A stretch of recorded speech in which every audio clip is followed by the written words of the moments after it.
Hey guys, welcome back. Before we get started, go check out Fox Airsoft's giveaway. They're always doing an airsoft rifle giveaway, so I will leave a link in the description down below. Go sign up. I actually won one randomly, so who knows, you might get one too. So this is going to be a longer video. Sit down, grab a drink, enjoy yourselves. I'm going to start you guys out by asking a question. What's the biggest thing in airsoft today?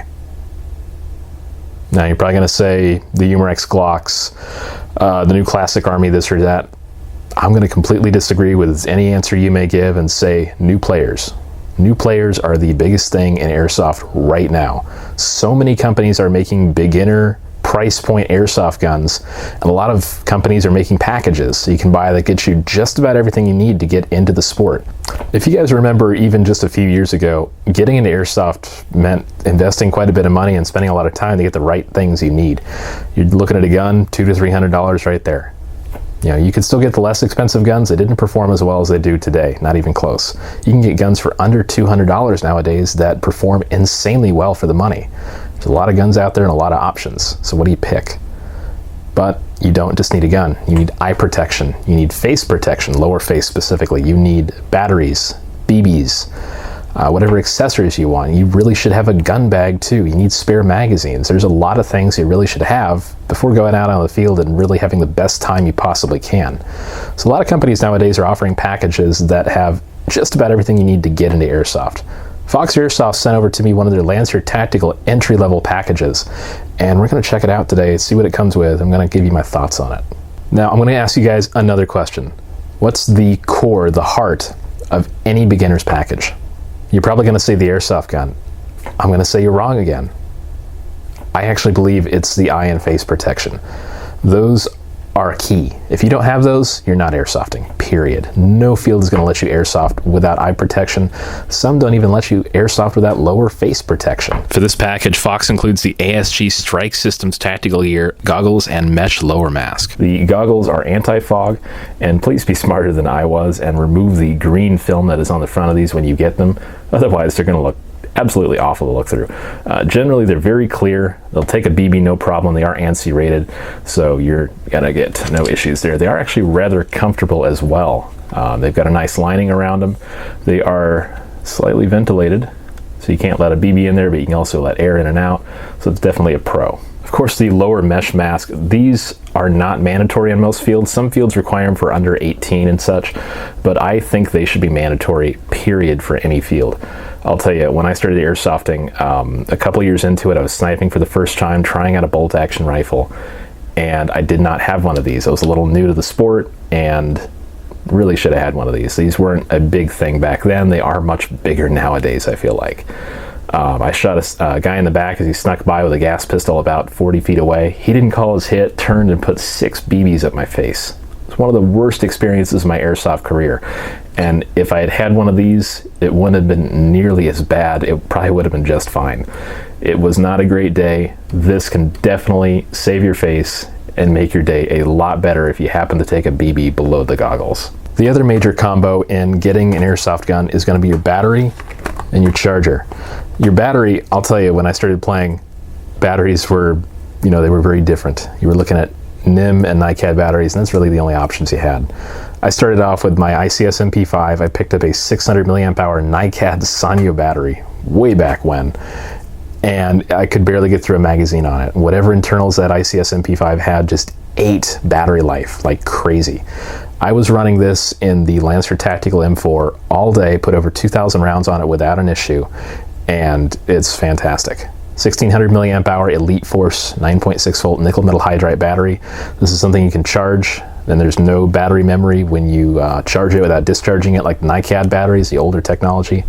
A lot of packages sometimes will include like a 7.4 LiPo. Those take a little more care and making sure they don't like inflate or catch fire or anything. They can do that. Whereas these, you're going to have fewer issues with them. If you drain them, that's fine. Lithium polymer battery, you don't want to drain them. The charger Fox includes is the Elite Force Smart Charger. It's pretty simple, wall plug, little red and green LED indicates when your battery's done charging. The big thing this offers is it will stop charging before your battery dies. Dumb chargers, which a lot of guns come with, basically will charge your battery continuously until it's charged or kills it. So having a smart charger that cuts off when it's done is a must. BBs are also a requirement, of course. You can't shoot your gun without ammunition. Having good ammo is something I would arguably say is very important, but obviously there are more important things like, you know, your gun bag, your face protection, things like that. Having good ammo, it's not that expensive. This is a bottle of Elite Force .25s, 2,700 round bottle. This would probably get you through a day if you're not too ammo crazy. These run about $10. I was running .28 gram BBs in the gun all day and had zero issues. It was getting actually really good range, and I'm really happy with it. So 2.5s are a pretty good addition to the package. Lastly, this is really important. A lot of new players, they'll completely overlook this, forget about it, and get it later on, and I've seen some really awful things happen. So a gun bag is a must. This is an Echo 1 gun bag included with it. It fits the M4 just fine. It's a little bit shorter, but it works. It's got straps inside to hold your gun so it doesn't wobble around or kind of jostle around too much. A couple of pouches on the outside for mags, and a couple of other pouches for your random things, BBs, goggles, anything like that. Get one of these. It's a definite must-have, and it does come with this package. Now finally, with all the extras out of the way that the package comes with, the gun. This is a Lancer Tactical Gen 2 LT02B G2. It's a mouthful, and it's very confusing, so I'm just going to call it the M4 CQB from now on, or M4 for that matter. Lancer has definitely stepped up their game from their older generations. These alone retail $120, which is a little less expensive than most other beginners guns on the market. So we're going to look at the pros and cons of it and kind of take it apart, check all the internals, and we're going to go over everything. But before we do that, I want you guys to see a little bit of gameplay footage I got with this gun out at Nighthawk Airsoft, my local airsoft field here near Cheney, Washington.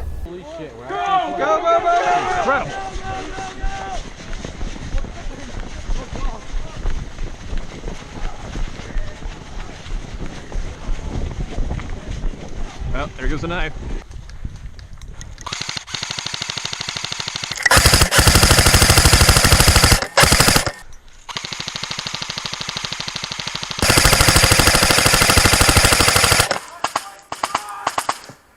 Hey, we got the powerhouse! I think there's some yellow up there. Yeah, there's some yellow. We got the powerhouse!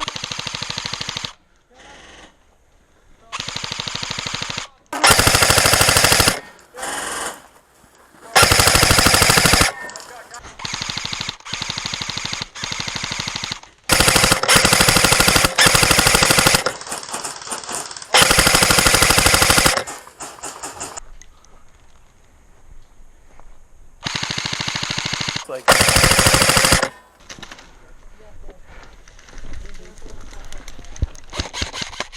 Hit! So I used this gun for the first game. It was about an hour and a half. I put about 2,000 rounds through it using several other magazines of my own, not just the one that comes with the gun. And I'll tell you, I got about somewhere between 20 and 30 kills. I definitely did my part, had a lot of fun using it. And to be totally honest, I was surprised in how well it performed. It did well. It didn't have necessarily the range of some more upgraded guns, being a less expensive gun, but it worked really well nonetheless. So open up the box here. It comes with your instruction manual. It's pretty decent. I'd look it over. If you're a new player, look it over. If you're not, you're probably fine. It comes with a dumb charger. I wouldn't wholly recommend using it. If you're a new player, you don't know when it's going to stop charging. So you just never know. One 300 round high cap. I wish this particular package did come with a few more magazines, at least one more. Like I said, I had a lot of magazines I was running, 4 of them, and a couple of them were the Echo 1 Fat Mags, 850 round high caps. I went through all of those.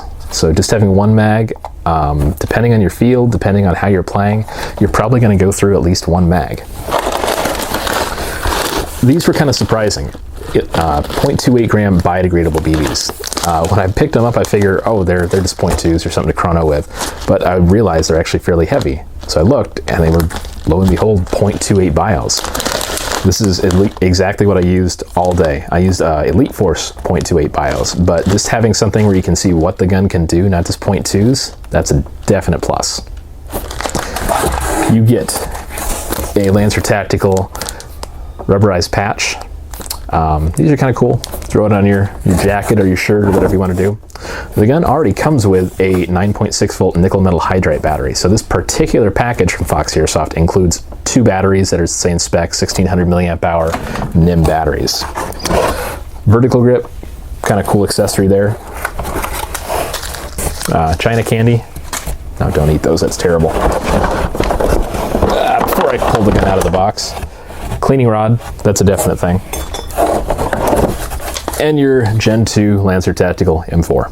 So the way I ran this out at Nighthawk, I literally charged the battery, loaded the mags, shot it, chronoed it. It chronoed, I think it was like with 2.8s, about 310 roughly. So shooting in that 380, 390 range, give or take. So it's more of a field outdoor gun. I believe there are other versions of this available that shoot softer, but that's a whole nother story.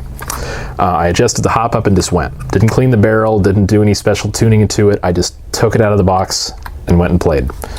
Worked great. I'll be totally honest, I was very surprised it worked as well as it did. I was getting plenty of kills. I had a lot of fun using it. It's definitely a lighter weight gun than I'm used to running, so I was able to run and gun a lot more effectively than I usually do. Now let's talk about 2 issues I did have with the gun. Essentially, when you pop a magazine into the gun,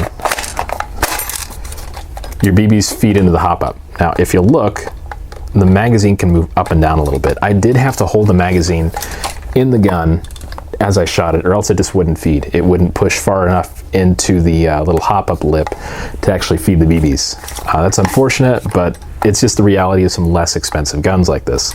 Like I said, these retail alone about $120, and this package retails about $200. So, a couple of fixes for that. You could probably put some electrical tape around the magazine, secure it better. That should fix your problem without any more fuss. But aside from that, it's just something to be expected with less expensive guns. The other issue I had was actually with the hop-up. You'll notice it's a rotary wheel there. It's a little plastic rotary wheel, and it's a little loose. So when I would shoot, it would turn the hop-up off very, very slowly. So about every 300 or 400 rounds, I'd have to readjust my hop-up. It took a little bit. It wasn't a couple of BBs, but it was definitely noticeable. My hop-up would slowly drop, and my BBs would drop closer to me, and not closer to the people I was shooting at.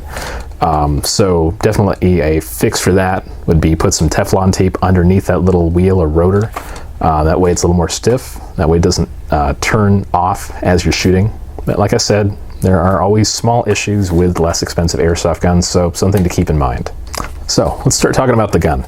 The back of it is a crane stock with a multi-position retractable stock. A couple of tabs, you just pull them, and you've got a mini Tamiya plug under here. Fits the 2 batteries it comes with really well. There's actually ample space to even fit a larger battery in there if you want.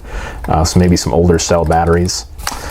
Moving up the gun, safe, semi, full auto as expected. The rear sight on this, I really think needs to be swapped out. I wasn't a big fan of it. You actually hit the release here and it goes about halfway up. Then you kind of have to smack it or just tap it to let it go the rest of the way. It does have windage adjustment. You do have 2 peep apertures here, so a small one and a large one. The small one just kind of wobbles around a little bit on the front. Definitely could use some refinement, but it works. You can still line your shots up and shoot the guys you're shooting at without a problem. The hop-up,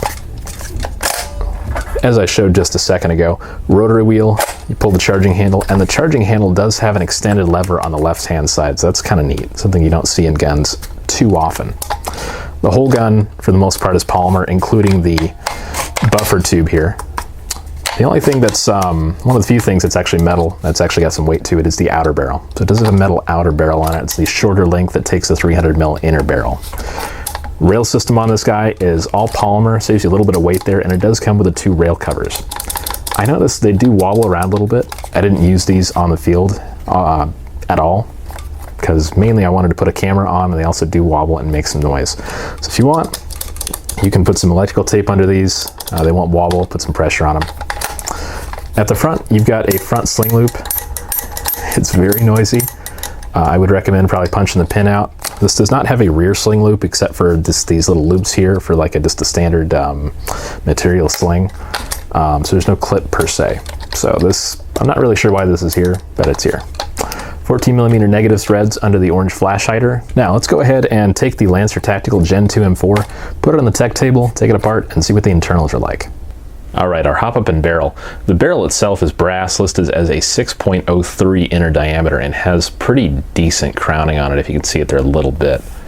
It's a shorter barrel, it's around 300 millimeters, and I'll talk about the barrel length versus cylinder capacity here shortly once we get to the gearbox.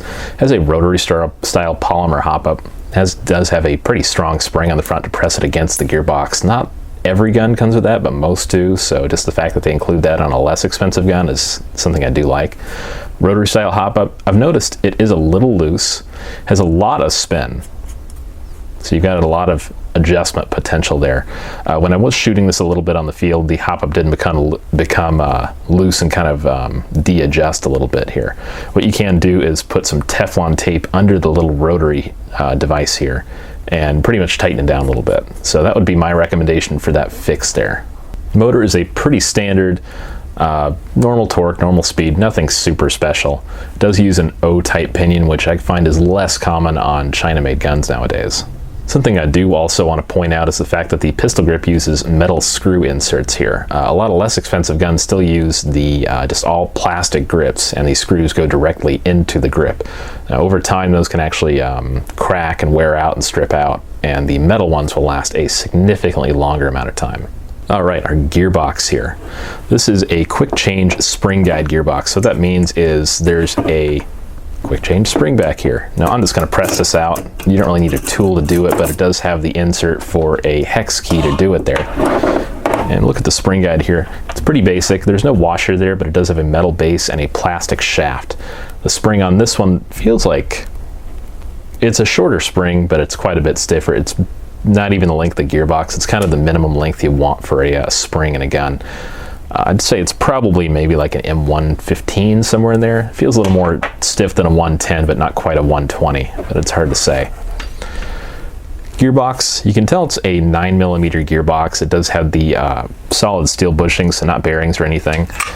And what I do like on the other side here is the fact that we've got a little insert here to decycle the gearbox, and you can see my piston fell back there because I'd already done that.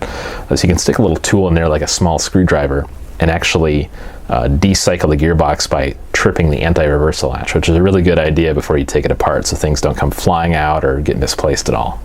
If you also notice, the gearbox shell has a decent radius to it. Definitely a plus there. Even some of the more expensive guns nowadays don't have a radiusing to them. It's very easy to do yourself, but the fact that it's already there means you don't have to take apart your gun to do it. It saves you time, and it can ultimately save your gearbox shell in the long run. All right, with our gearbox open here, we can go ahead and start taking things out. I've already taken out the anti-reversal latch and the tappet plate spring.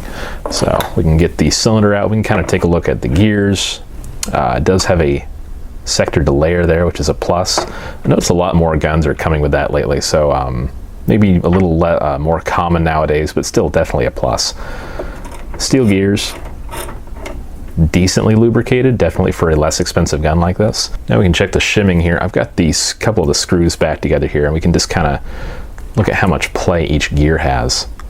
It's like the spur gear has very little play. It's actually moderately tight in there. The bevel gear has a little bit of play, and the sector gear has actually a lot of play. Ultimately, the shimming on this gun works. The gears don't spin terribly well together, just because of the shimming and obviously the lubricant in there. But you know, on a price point gun like this, most things, including shimming, do need a little bit of refinement. The trigger contacts actually look reasonably good. You can tell it's getting good contact there, and they're fairly smooth. One thing I did notice, this particular spring here, not just on this one, but other Lancers I've worked on, is a very, very stiff spring. So it's just kind of something to note there. Then we can talk about the compression system here. So we got our tappet plate. It's fairly flexible, so not half bad. Nozzle, standard, no O-ring in there.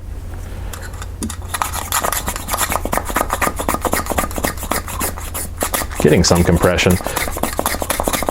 Obviously not perfect, but we're getting a reasonable amount of compression for a kind of a budget gun like this, so I'm not too worried about it. The piston head, standard ported, nothing special, but the piston is actually a metal tooth rack piston with the second to last tooth mostly shaved down, so definitely an upgrade there. Cylinder is a red aluminum cylinder.